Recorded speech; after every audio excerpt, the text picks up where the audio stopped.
Welcome to the Deep Dive, where we cut through the noise to get you informed on the topics that truly matter. Today, we're plunging into American foreign policy. It's a subject of immense complexity, right? Every decision can echo across continents. Okay, let's unpack this. Our mission for this deep dive is to explore the really diverse perspectives that shape U.S. foreign policy. We're going to put a particular emphasis on the different conservative viewpoints reflected in our source material. We've drawn from quite a rich stack academic analyses, detailed think tank reports, and even some fascinating insights from public opinion, maybe even some things you might have seen on social media. But what was the most surprising takeaway from all those sources, like a real aha moment for you? What's truly fascinating, and maybe a bit surprising, is how consistently historical lessons get used.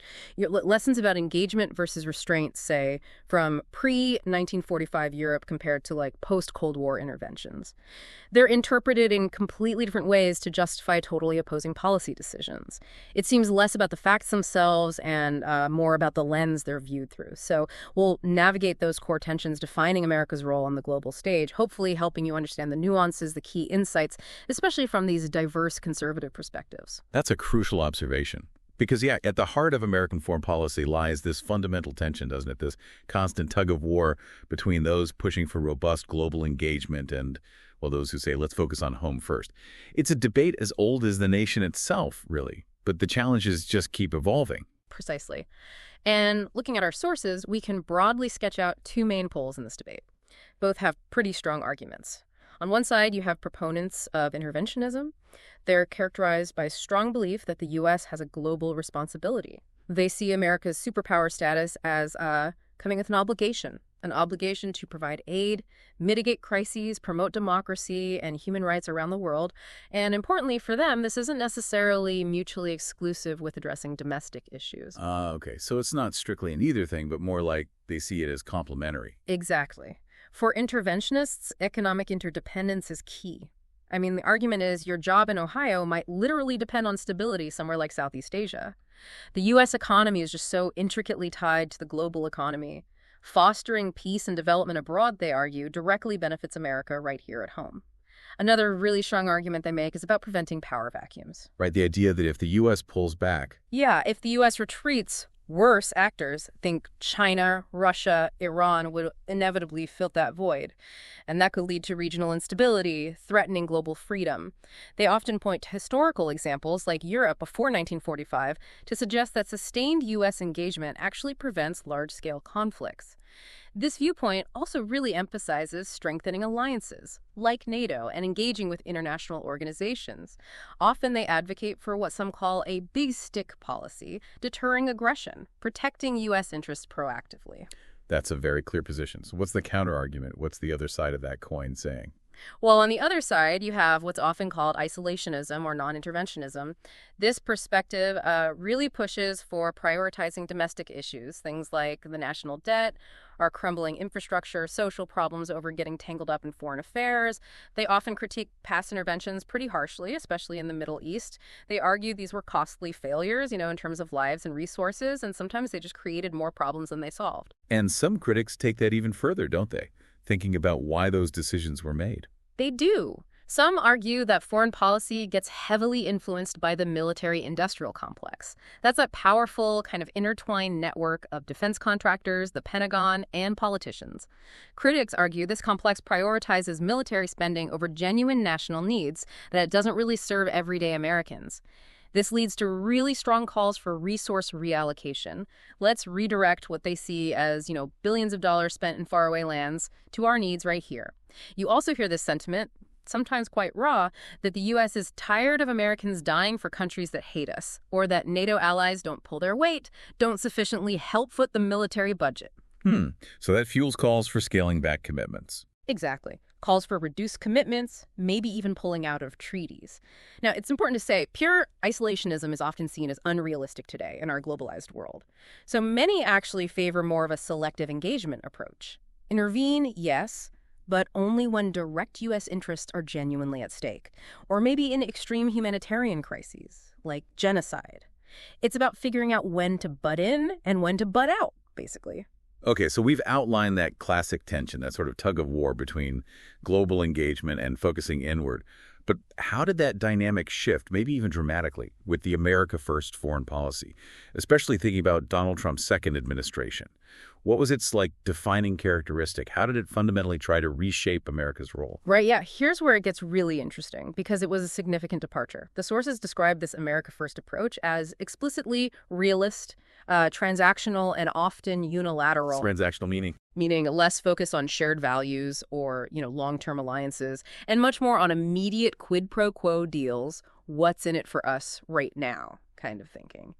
And crucially, it really signifies a break from what's often called the rules-based international order, that whole global system of agreements and institutions built up after 1945. Instead, it favored direct bilateral relations over working through multilateral groups. And it wasn't just about how it engaged, but also where the focus was, wasn't it? Precisely. It's interesting. While some sources describe it as having imperialist and expansionist aims closer to home in the Americas. Like to talk about Canada or Greenland? Exactly. Proposals to annex Canada, Greenland, the Panama Canal, even take over the Gaza Strip, that kind of thing. But contrasted with that was a more isolationist stance towards Europe, hands-off generally. This whole approach led to a pretty noticeable reduction in global cooperation. We saw withdrawals from major international agreements, the Paris Agreement on Climate, the World Health Organization, plus significant cuts to foreign aid. USAID funding, for example, reportedly reduced by over 90%. It also involved things like sanctions against international bodies, like the International Criminal Court. And how did it approach traditional adversaries, or even allies who were facing conflict? Well, regarding relations with adversaries, this administration notably sought friendlier ties with Russia, agreeing to negotiations extending sanctions for only 1 year. With Ukraine, there was definitely expressed skepticism about continuing aid, even a proposal that Ukraine should give up mineral resources as a kind of payment for support. Yeah, and there was also the suggestion that Ukraine itself bore some partial responsibility for the Russian invasion. Aid was actually suspended after a, reportedly contentious meeting with President Zelensky, though it did resume later, alongside a U.S.-brokered ceasefire. Then on trade policy, tariffs were really a central tool, imposed on Canada, Mexico, China. The stated goals were things like reducing trade deficits, combating fentanyl smuggling, encouraging domestic manufacturing. But this often strained relations pretty badly, even with traditional allies. And it's important to note, this isn't just about one administration's actions. You have organizations like the Heritage Foundation, with initiatives like Project 2025. They're actively working to, as they put it, institutionalize Trumpism, trying to reshape the federal government itself to align with these kinds of conservative and nationalist foreign policies. It suggests a potentially more enduring shift, at least in some conservative circles. What's truly fascinating, though, as you hinted earlier, is that even within the conservative movement, it's far from, a single viewpoint on foreign policy. There are real disagreements. Where are these fissures on the right, as some sources call them, most evident? What are the core arguments about? That's a really important question because it underlines the complexity. It's not monolithic at all. If you look at specific conservative think tanks, you see quite distinct differences. Take the American Enterprise Institute, AEI, for instance. They've pretty consistently championed a neoconservative interventionist stance. They really advocate for robust American global leadership. But then you contrast that with the Heritage Foundation. They've shown a really notable shift, particularly around military aid to Ukraine. How so? Well, after initially supporting aid, Heritage later came out strongly against a big $40 billion package back in May 2022. Their argument was that it puts America last. Apparently, this stance even led to some internal resignations, so real internal tension there. Okay, so that's a significant ideological shift happening within a very prominent conservative voice. Are there other perspectives kind of jostling in this mix, too? Absolutely. Then you have voices like, say, the Federalist. They advocate for more of a restrained Republican approach. They argue that U.S. interests in conflicts like Ukraine are, limited, maybe just to hurting Russia, rather than getting deeply involved in defending democracy or the international order over there. They emphasize the need for a negotiated settlement, citing what they call the enormous asymmetry of interest, meaning basically a huge imbalance in how much is really at stake for the U.S. versus how much is at stake for Russia in that specific conflict. So yeah, this really illustrates the dynamic nature of conservative foreign policy thinking. It's definitely not just one single unified view. Now, given these internal debates within conservatism, some influential voices are still trying to map out a clear path forward for the U.S. on the world stage. One of the most, intriguing approaches comes from the American Enterprise Institute, AEI. They actually frame U.S. defense strategy using the board game Risk, which is kind of interesting. How does that analogy help us understand their vision for America staying the preeminent power? It's a clever way to try and illustrate some pretty complex strategic thinking, yeah. AEI's analysis, using that risk game analogy, highlights 4 key considerations for maintaining America's global standing. First, alliances and partnerships. They argue alliances need to be pragmatic, built on shared interests, and may be viewed with a bit of caution. The U.S., they say, must be prepared to act independently when its own welfare is at stake. However, supporting nations that are fighting our adversaries, like Ukraine fighting Russia, is seen as being in the U.S.'s long-term interest. Why? Because it degrades a top threat without putting American lives directly on the line. So it sounds like a kind of tough love approach to alliances. Keep them useful. You could definitely say that. They readily acknowledge that NATO allies have underspent on defense for decades, and yeah, that can be frustrating. Yet, they still view the alliance itself as a major advantage. They believe that with the right pressure and incentives, these countries can be pushed to rearm, maybe procure American equipment, which, they point out, benefits U.S. industrial strength and creates jobs here. Okay, second big point is the importance of strategic terrain. Control the key real estate, basically. They contend that controlling key areas globally is vital because, with modern military tech, the U.S. homeland is no longer a sanctuary. Distance doesn't protect us like it used to. And which areas do they flag as particularly critical? Well, they highlight specific examples. Ukraine, for instance, for maintaining economic access to resources and acting as a buffer between Russia and the rest of Europe. Arming and funding Ukraine is recommended to degrade the Russian military. Taiwan is seen as crucial, supporting its de facto independence because of its geography, its tech dominance, especially in semiconductors, which is huge, and its psychological importance as a democratic counterpoint in Asia. And then, those critical maritime choke points. Think of the Panama Canal, the Strait of Malacca, Strait of Hormuz, places where huge amounts of global trade flow through narrow passages.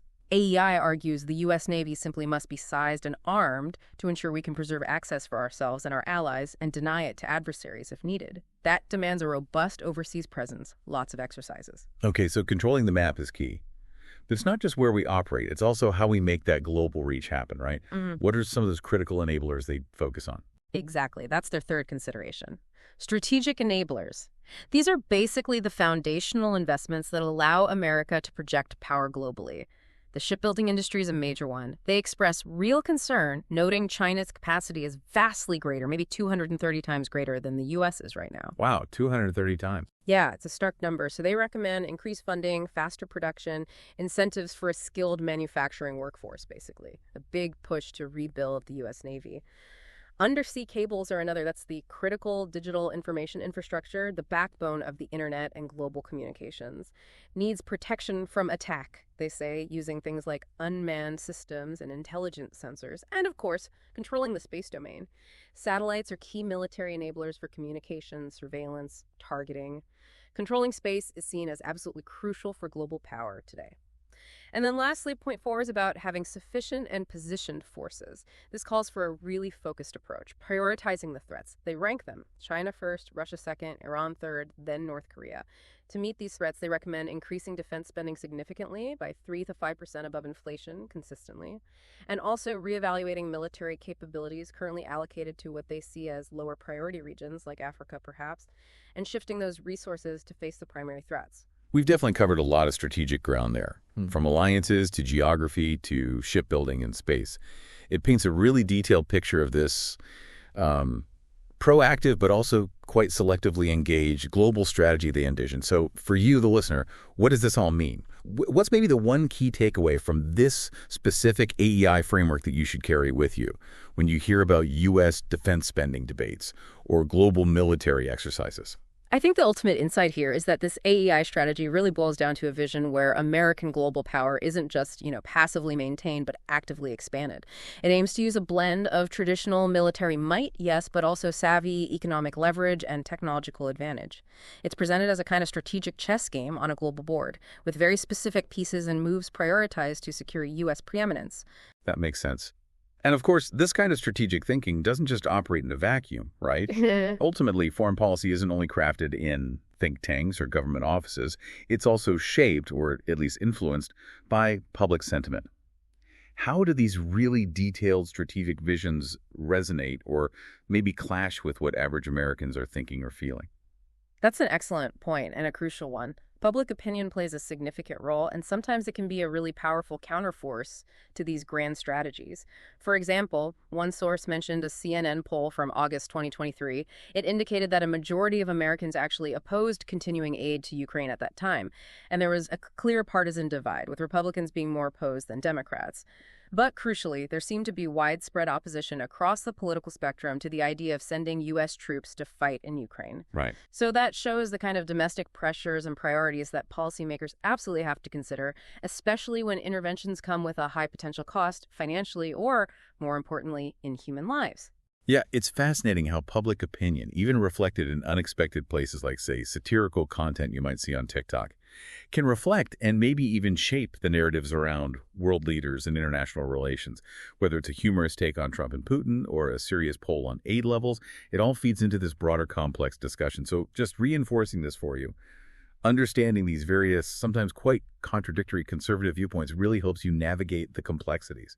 When you hear foreign policy discussions in the news or even in your own life, you'll have a better sense of the different currents at play. Yeah. To summarize, American foreign policy is this continuous, multifaceted dialogue. It's a push and pull between those advocating for global leadership and intervention and those prioritizing domestic focus and restraint. The America First framework certainly introduced a more transactional, often unilateral, and sometimes even expansionist dynamic into that conversation. And that's led to these significant internal debates within conservative circles and definite shifts in how traditional alliances are viewed. So here's a final thought for you to consider. Given these diverse and evolving perspectives on America's role in the world, how might future administrations actually balance that desire for preeminence, for being the leader, with the immense cost and complexity of global engagement? What strategic choices will define the nation's path forward? Keep these different layers, these different arguments in mind as you encounter foreign policy news. Think about how different leaders might interpret America's national interests, those historical lessons we talked about, and even moral obligations differently.